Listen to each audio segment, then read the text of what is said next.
प्रस्तुत है जयशंकर प्रसाद द्वारा लिखी हुई कहानी अनबोला। उसके जाल में सीपियां उलझ गई थीं। जगैया से उसने कहा, इसे फैलाती हूं, तू सुलझा दे। जगैया ने कहा, मैं क्या तेरा नौकर हूं? कमैया ने तिनक कर कहा। अपने खेलने का छोटा सा जाल और भी बटोर लिया। समुद्र तट के छोटे से होटल के पास की गली से अपनी झोपड़ी की ओर चली गई।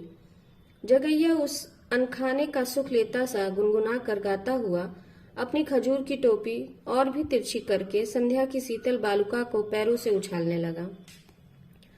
दूसरे दिन जब समुद्र में स्नान करने के लिए यात्री लोग आ गए थे, सिंदूर पिंड सा सूर्य समुद्र के नील जल में स्नान कर प्राची के आकाश के ऊपर उठ रहा था, तब कमैया अपने पिता के साथ धीवरों के झुंड में खड़ी थी। उसके पिता की नावें समुद्र की लहरों पर उछल रही थीं। महाजाल पड़ा था, उसे बहुत से धीवर मिलकर खींच रहे थे। जगैया ने आकर कमैया की पीठ में उंगली गोद दी। कमैया कुछ खिसक कर दूर जा खड़ी हुई। उसने जगैया की ओर देखा भी नहीं। जगैया केवल माँ थी। वह कमैया के पिता के यहाँ लगी लिपटी रहती अपना पेट पालती थी। वह बैत की डोरी के लिए वहीं खड़ी थी। कमैया की मछलियां ले जाकर बाजार में बेचना उसी का काम था। जगैया नटखट था। वह अपनी माँ को वहीं देखकर और भी हट गया, किंतु कमैया की ओर देखकर उसने मन ही मन कहा, अच्छा, महाजाल खींचकर ला गया। कुछ तो मछलियां थी ही, पर उसमें एक भीषण समुद्री बाघ भी था।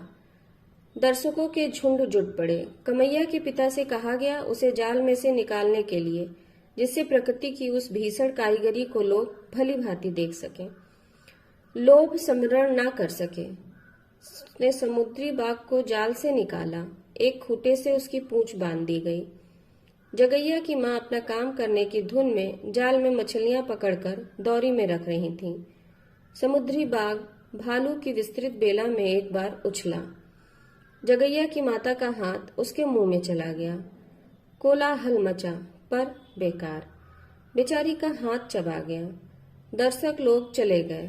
जगैया अपनी मूर्छित माता को उठाकर झोपड़ी में जब ले जा रहा था, तब उसके मन में कमैया के पिता पर असीम क्रोध और दर्शकों के लिए प्रतिहिंसा उद्वेलित हो रही थी। कमैया की आंखों से आंसू बह रहे थे, तब भी वह बोली नहीं।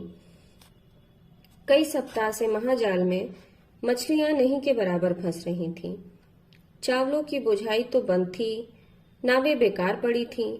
मछलियों का व्यवसाय चल रहा था, वह भी डामाडोल होकर। किसी देवता की अकृपा है क्या? कमैया के पिता ने रात को पूजा की। बालू की वेदियों के पास खजूर की डालियां पड़ी थीं। समुद्री बाघ के दांत भी बिखरे थे। बोतलों में मदिरा भी पुजारियों के समीप प्रस्तुत थी। रात में समुद्र देवता की पूजा आरंभ हुई। जगैया दूर जहां तक समुद्र की लहरें आकर लौट जाती हैं, वहीं बैठा हुआ चुपचाप अनंत जल राशि की ओर देख रहा था और मन में सोच रहा था, क्यों मेरे पास एक नाव ना रही, मैं कितनी मछलियां पकड़ता। आह, फिर मेरी माता को इतना कष्ट क्यों होता? अरे वह तो मर रही है मेरे लिए इसी अंधकार सा दारिद्र्य छोड़कर। तब भी देखे भाग्य देवता क्या करते हैं। इसी रगैया की मजदूरी करने से तो वह मर रही है। उसके क्रोध का उद्वेग समुद्र सा गर्जन करने लगा। पूजा समाप्त करके मदिरा ऋणु नेत्रों से घूरते हुए पुजारी ने कहा, रगैया, तुम अपना भला चाहते हो तो जगैया के कुटुंब से कोई संबंध ना रखना, समझा ना? उधर जगैया का क्रोध अपनी सीमा पार कर रहा था। उसकी इच्छा होती थी कि रगैया का गला घोट दे, किंतु वह निर्बल बालक उसके सामने से जैसे लहरें लौट जाती थी, उसी तरह उसका क्रोध मूर्छित होकर गिरता सा प्रत्यावान करने लगा। वह दूर ही दूर अंधकार में झोपड़ी की ओर लौट रहा था। सहसा किसी का कठोर हाथ उसके कंधे पर पड़ा। उसने चौंक कर कहा, कौन? मदिरा बेहलकंठ से रगैया ने कहा, तुम मेरे घर कल से न आना। जगैया वहीं बैठ गया। वह फूट फूट कर रोना चाहता था, परंतु अंधकार उसका गला घोट रहा था। दारुण क्षोभ और निराशा उसको क्रोध को उत्तेजित करती रहती। उसे अपनी माता के तत्काल न मर जाने पर झुंझलाहट सी हो रही थी। समीर अधिक हो चला था। प्राची का आकाश स्पष्ट होने लगा। पर जगैया का दृष्ट तमसाच्छन्न था। कमैया ने धीरे धीरे आकर जगैया की पीठ पर हाथ रख दिया। उसने घूमकर देखा, कमैया की आंखों में आंसू भरे थे। दोनों चुप थे। कमैया की माता ने पुकार कर कहा, जगैया, तेरी माँ मर गई, इसको अब ले जा। जगैया धीरे धीरे उठा और अपनी माता के शव के पास खड़ा हो गया। अब उसके मुख पर हर्ष, विषाद, सुख, दुख कुछ भी न था।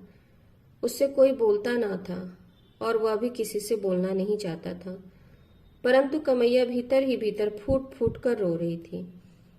पर वह बोले कैसे? उससे तो अनबोला था ना। नमस्कार।